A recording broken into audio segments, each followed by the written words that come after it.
بسم اللہ الرحمن الرحیم نحمدہ و نصلی علی رسولہ الکریم اما بعد۔ بہت ہی بوریت ہوتی ہے جب سامنے والے کی بات اپنی سمجھ میں نہیں آتی۔ میری کوشش ہمیشہ سے یہ رہتی ہے کہ میری بات جلدی سے سب کے سمجھ میں آئے، ایک ہی بار میں بات سمجھ میں آئے۔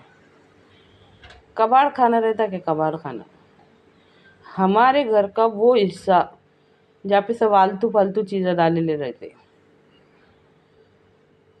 آج ہم ایسے دنیا میں پڑے لے ہیں، اللہ معاف کرے، غور کر کے دیکھو، ہم دنیا میں ایسے پڑے لے ہیں جیسے کچھ فالتو چیز رہتی ہمارے گھر کی، نہ اس کو دیکھ کے غور کرو، اچھی طرح سے سمجھیے اس بات کو۔ کھانا تو جانور بھی کھاتے، پانی تو جانور بھی پیتے، سوتے تو جانور بھی، پیشاب پاخانہ سب سب سب سے میں کیا فرق ہے ہمارے اندر اور جانور میں؟ اچھی طرح سے سمجھیے اس بات کو۔ اگر ہم کو مقصد نہیں نہ معلوم تو ہم فالتو چیز کی جیسی ہے۔ اچھی طرح سے غور کرو، غور کرنے پہ پتہ لگے گا، سمجھیے اس بات کو۔ مقصد کے بغیر زندگی فالتو ہے۔ قرآن پاک میں اللہ تعالیٰ ارشاد فرماتا ہے، ہمارا مقصد بتاتا ہے، الذی خلق الموت والحیات لیبلوکم ایکم احسن عملا۔ تم ایسے ہی نہیں بنے ہو، غور کرو اس بات میں۔ ہم ہی نے موت اور زندگی بنائی تاکہ تم کو آزمائے کہ کون کس سے بہتر عمل کر کے آتا ہے۔ اس کے مطلب میں غور کرو۔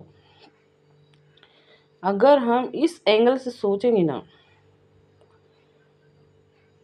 تو نکھریں گی ہماری زندگی میں۔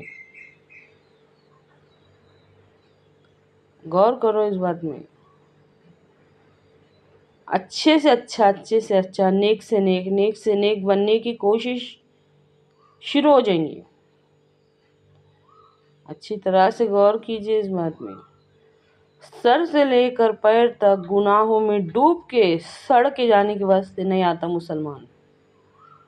جو چاہے منمانی کرو، گناہ کو گناہ بھی مت سمجھو، جیسا رہنے کا ویسا رہو، کسی بھی چیز کو گناہ مت سمجھو، ناچ گانے، بے حیائی، بے رحمی، ناانصافی، کسی بھی چیز کو گناہ مت سمجھو، جو کرنا ہے وہ کرو۔ نہیں، ایسا نہیں ہے۔ ہم ہی نے موت اور زندگی بنائی تاکہ تم کو آزمائے کہ کون کس سے بہتر عمل کر کے آتا ہے۔ اس بات کی فکر میں رہو کہ ہم کو نیک سے نیک، اچھے سے اچھا بننا ہے۔ بتاؤ بھلا اس سے پہلے یہ بات معلوم تھی کہ؟ غور کر کے دیکھو۔ آج غور کرنا بہت ضروری ہو گیا، کیونکہ یہ وہ وقت ہے جب گناہ کو گناہ نہیں سمجھ رہا انسان۔ ہمارے نزدیک کچھ بھی گناہ نہیں ہے۔ گناہ ثواب ہم کو جب یاد آتا جب ہمارا حق مارے جاتا، باقی دوسرا کوئی گناہ نہیں ہے۔ ہر چیز ہم نے اپنا لی ہے۔ اچھی طرح سے سمجھیے اس بات کو۔ ان لوگوں سے صرف اتنا پوچھو، جاننے والوں سے، اگر آپ کی پہنچ وہاں تک ہوں گی تو، جن کو عربی کا مطلب سمجھتا کہ ایاک نعبد و ایاک نستعین کا مطلب کیا ہے، اہدنا الصراط المستقیم کا مطلب کیا ہے، صراط الذین انعمت علیہم غیر المغضوب علیہم ولا الضالین، یہ کیا ہے؟ ہم کہتے ہیں ہمارے رب سے، ہم تیری ہی عبادت کرتے ہیں اور تجھی سے مدد مانگتے ہیں، ہم کو سیدھے راستے پر چلا۔